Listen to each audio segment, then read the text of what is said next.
En voyant certains reportages qui montrent que la Terre se porte globalement mieux depuis que l'être humain est confiné, je me suis demandé à quoi ressemblerait la Terre si l'homme n'avait jamais existé. Des arbres, des fleurs, des animaux partout. C'est là que je me dis, putain, mais on a vraiment tout ravagé. Là, j'imagine la Terre complètement réparée, avec toutes ses richesses, sa beauté. Ça me fait rêver. Puis je me suis demandé si je pourrais survivre dans cet environnement sauvage que je connais pas du tout en fait. Comme Tom Hanks sur son île, là, dans Seul au monde. Ça te fait peut-être penser à la série Lost ou Koh-Lanta. Imagine que tout ce qui a été créé par l'homme disparaît d'un coup de baguette magique comme ça.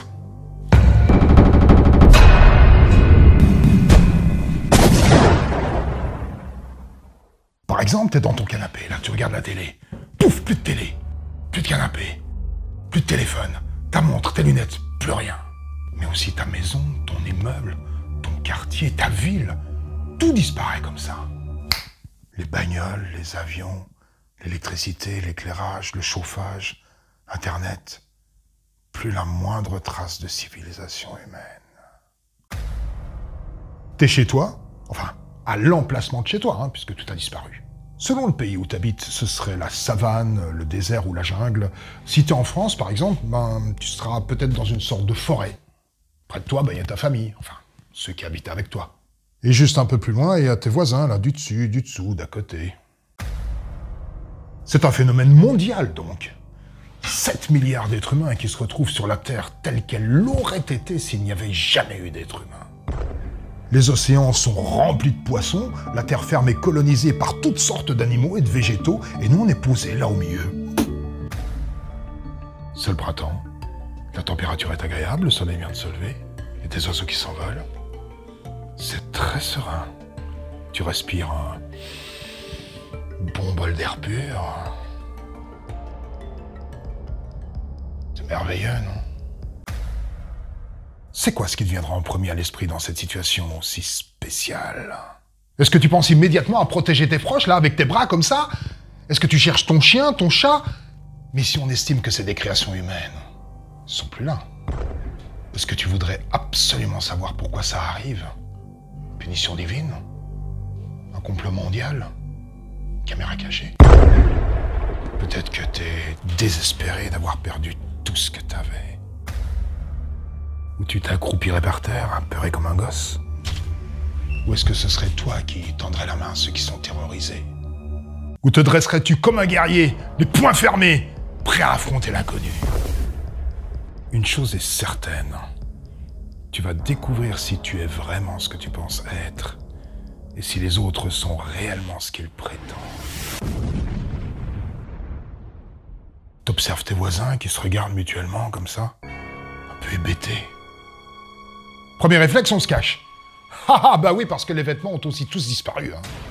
Si on était une tribu amazonienne qui vit déjà à moitié à poil, ce serait déjà moins gênant. En plus, pour eux, ce serait certainement assez facile de reconstruire leur village et de revivre normalement d'ici, je sais pas, peut-être à peu près 3 semaines.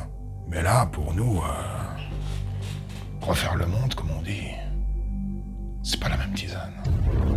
Je te connais pas, mais si ta vie se passe en bagnole ou en bus entre ton bureau, le supermarché et ton fitness, et que tes interactions sociales se résument à Facebook et des jeux en ligne, je vais pas te mentir, tes habitudes vont un tout petit peu changer.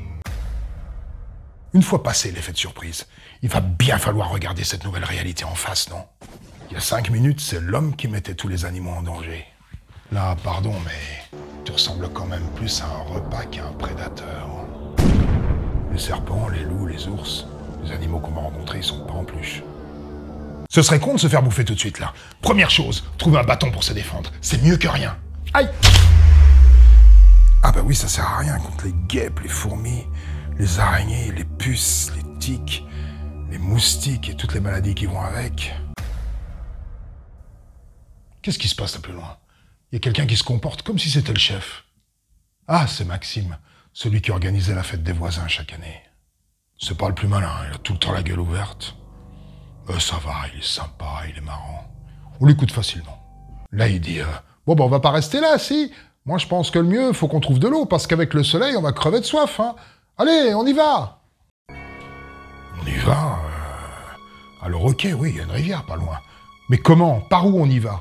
Il n'y a plus de route, plus de panneaux, on n'a même plus de GPS. T'as pas l'intuition qu'ils prennent le chemin le plus court. Hein. Mais comme il n'a pas l'air d'hésiter et que t'as pas tellement envie de rester tout seul, t'oses pas trop la ramener. Tu suis le troupeau. À peine parti, tu penses à ceux que tu aimes, mais qui n'habitaient pas avec toi. Et que tu reverras peut-être plus jamais. Même si tu courais chez eux. Mais ils n'y sont plus. Ils sont partis. Comme toi, là maintenant, t'abandonnes définitivement l'endroit où t'habitais. Ah! Après quelques pas, tu t'es déjà tordu le pied sur une racine. Il y a des cailloux, des ronces. Hé, c'est pas le moment de te blesser, hein, parce que là, il n'y a rien pour te soigner. Ni ambulance, ni hôpital. En parlant de médical, si tu prends des anxiolytiques, des antidépresseurs ou des somnifères, c'est le bon moment pour arrêter. T'en as plus. Si t'es fumeur, pareil, t'as plus de clopes, plus d'allumettes, plus rien pour faire du feu en fait. Et si t'as un médoc vital à prendre tous les jours, bah le traitement est fini, en même temps que ta vie. Et si t'as un pacemaker ou une prothèse, eh ben ça aussi ça disparaît. Bye bye. Et si tu te déplaces en chaise roulante, lève-toi et marche. Non, j'ai une bonne et une mauvaise nouvelle pour toi. La mauvaise, tu vas passer un sale moment. La bonne, c'est que c'est pas un moment qui va s'éterniser parce qu'on va s'occuper de toi. Mais je sais pas encore si ce sera de gentils voisins ou une meute de loups qui était en train de chasser dans les environs. Sur 7 milliards d'humains, il y en a un sacré paquet qui ne survivra même pas jusqu'à ce soir. C'est chouette, hein? Le retour à la nature. On continue de marcher. Là, je suis derrière une nana, toujours à poil. Je me dis que j'ai de la chance d'être un mec, parce qu'à mon avis, les nanas, il va leur arriver des trucs. L'homme est un loup pour l'homme. C'est flippant de prendre conscience que là, il n'y a plus de gouvernement. Plus de justice, plus de police, plus de loi. C'est l'anarchie. Les mosquées, les églises, les temples. Il n'y a plus la moindre trace d'aucune religion. Même les hôpitaux psychiatriques, les zoos et les prisons ont disparu. Liberté pour tout le monde. Heureusement qu'il n'y a plus d'armes. Allez, faut avancer là-haut, on n'est pas en vacances, hein. Enfin, si, quelque part. Mais pourquoi il y en a qui s'arrêtent là? Ah, ils ont trouvé des murs. Mais comme tu boites un peu, le temps que tu arrives, il n'y en a plus. Ah, la solidarité, c'est un concept très, très théorique. Hein. Manger ou être mangé, ça, c'est un truc qui sonne juste. Tu commences à comprendre ce que ça veut dire. La jungle, la jungle, la jungle, la jungle. Ils m'ont donné faim, ces cons-là. Mais comment on fait pour chasser quand on n'a pas de fusil? Avec des collets? Un arc et des flèches? Non mais moi, je sais pas faire ça, moi, j'y connais rien. Hein. Bon, bah, c'est l'occasion de devenir végétarien. Puis de faire ami-ami avec des survivalistes ou des scouts. On marche dans tous les sens, là. J'ai rien bouffé, là. Je vais tomber. Ah, puis ça me démange de partout, là. Je saigne à force de me gratter. Et puis j'ai mal à la cheville. Ah, puis je transpire, là. Je suis sale. Je crève de chaud, de soif. Ah. Oh, putain, la rivière. Alors là, on se jette tous dedans. Ça fait trop du bien. Bon, là, il fait un peu frais quand on sort de l'eau. Hein. Bon, le soleil est en train de se coucher aussi. Hein. C'est quelle heure? Ah bah non. Il y a un autre groupe de l'autre côté de la rivière. Il y a de la fumée. On dirait qu'ils ont réussi à allumer un feu. Qu'est-ce que tu ferais, toi? Tu irais les rejoindre ou tu restes avec ton groupe de voisins? On y va tous pour former un grand groupe. Bon, là, ils sont déjà nombreux, hein, agglutinés autour du feu. Si on arrive comme ça, là, et qu'on les bouscule pour profiter de la chaleur... je suis pas sûr qu'ils vont bien le prendre. Il y a déjà des clans, en fait. Putain, j'ai la dalle! J'ai froid! Je sursaute à chaque cri, à chaque bruit. Je suis en train de me rendre compte de la brutalité de la nature. De la nature de l'être humain et de mes propres instincts primaires. Et là... où est-ce que je vais passer la nuit, moi? Je vais pas me construire une cabane, hein, là j'ai pas le temps. Faut que je me trouve une grotte ou je sais pas quoi. Faut qu'on se serre là pour se tenir chaud. Si t'es en famille, ça va encore, mais... qu'est-ce que tu fais si t'es tout seul ou toute seule? Je sais pas comment tu vas faire, hein, mais si t'arrives à ronquer un quart d'heure, t'as beaucoup de bol. Deuxième jour, tu te lèves avec le soleil. Tu sais, comme c'est un réveil avec la lumière qui augmente progressivement, puis le bruit des oiseaux, du vent. Bah là c'est pareil, mais en vrai. Elle est pas belle la vie. Bon là, t'es courbaturé, crevé, t'as froid, mais ça te gratte tellement de partout que tu vas quand même à la rivière glacée pour essayer de te débarrasser des parasites. Quand tu sors de l'eau, t'as toujours rien pour te sécher, hein. Mais là on s'en fout parce qu'il pleut. Et ouais, il manquait plus que ça. Te plains pas trop, parce qu'à certains endroits du monde, ils sont aussi à poil, mais en plein désert ou sous la neige. Tu sens que t'as les cheveux en bataille, là, les yeux cernés, t'es pas rasé ou pas maquillé. Y a plus de miroir. Si tu veux te faire peur, faut que tu trouves une flaque d'eau. Tu t'es jamais senti aussi vulnérable et stressé à l'idée d'une blessure qui s'infecte, une insolation, une intoxication, ou n'importe quelle maladie qui se balade par là. T'as tellement perdu tous tes repères que tu vis un traumatisme permanent. Avant, la misère du monde était si loin et si distrayante que tu la regardais au journal de 20h en bouffant des chips. Mais ce coup-là, c'est toi. C'est ici. C'est maintenant. T'entends pleurer, crier. Là, il y en a qui sont à genoux en train d'implorer le ciel autour d'un cadavre. Qu'est-ce qu'ils peuvent bien demander à Dieu? Il y a des morts alors qu'il n'y a même pas de guerre. Enfin, pas encore.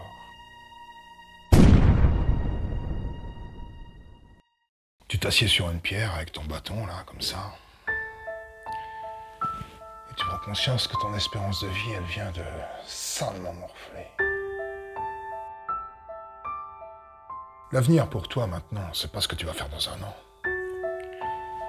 Ton seul projet, c'est de survivre jusqu'à ce soir. Ça me fait penser à ce film. C'est un avion qui s'écrase à moitié dans la cordillère des Andes, et comme les secours désespèrent de retrouver l'endroit du crash, les survivants finissent par se résoudre à manger des morceaux de passagers décédés. Encore une petite tranche de commandant de bord. Oh, on en est de loin pas là, hein. Pas encore. Ça va pas être facile de tout reconstruire. Toutes les connaissances humaines se sont envolées puisqu'il n'existe plus aucun livre, plus aucun disque dur. Tout ce qui nous reste, c'est là-dedans. Les gens d'expérience, ceux qui savent, ils vont bientôt mourir, emportant avec eux les secrets du monde. Enfin, de notre monde. Notre ancien monde. Faudrait qu'on se dépêche de tout réécrire, parce qu'avec le temps qui passe, on oublie. Mais qui va faire ça? Comment? Moi, j'ai pas le temps, hein, je dois survivre, et ça, c'est un boulot H24. Puis moi, je suis dans l'informatique, je fais quoi? J'écris les raccourcis clavier d'Excel sur le mur d'une caverne avec un bout de charbon. On va tout recommencer à zéro, quoi. Avec une planète toute neuve, toute belle, toute propre. Mais qui a bien des points communs avec l'enfer, là, pour le coup. La nature va commencer par éliminer les fragiles.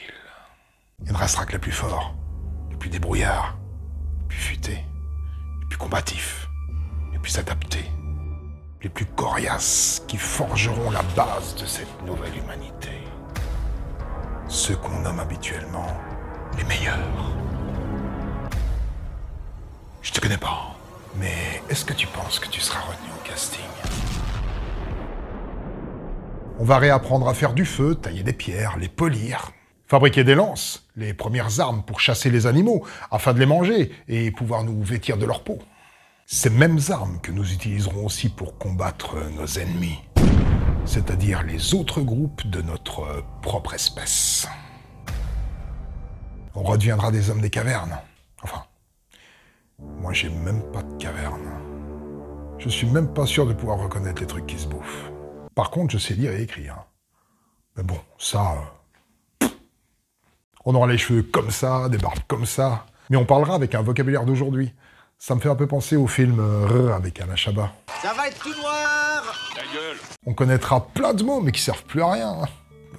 Congélateur, imprimante, cinéma, Garagiste.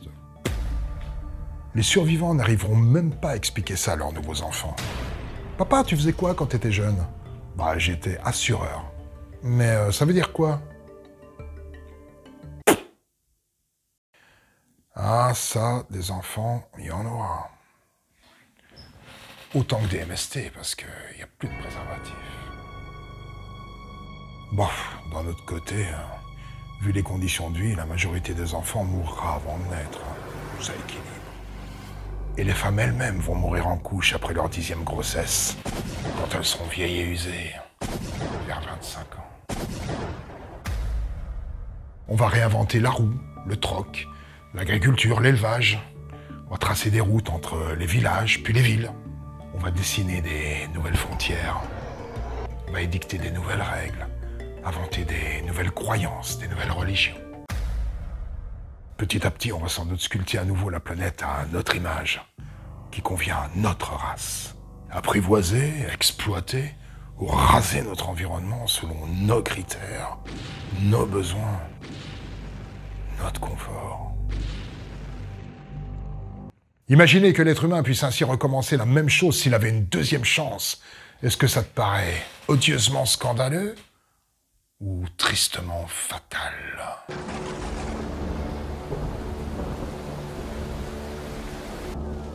Quel est le moteur de ce mécanisme diabolique? Chaque espèce a développé son propre système de défense. Les orties et les cactus piquent. Les oiseaux s'envolent, les hérissons se mettent en boule. Les lions attaquent les gazelles, mais les gazelles courent très vite. Les éléphants sont très gros. Les caméléons sont invisibles. Mais nous, on vole pas. On n'a pas de piquant.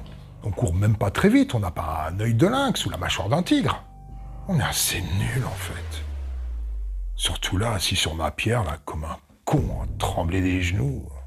Qu'est-ce que la nature m'a donné comme système de défense, à part ce bâton ridicule? L'intelligence, qui nous permet d'aller vite, de voler, de se cacher, de simuler n'importe quel système de défense et d'attaque, de façon améliorée.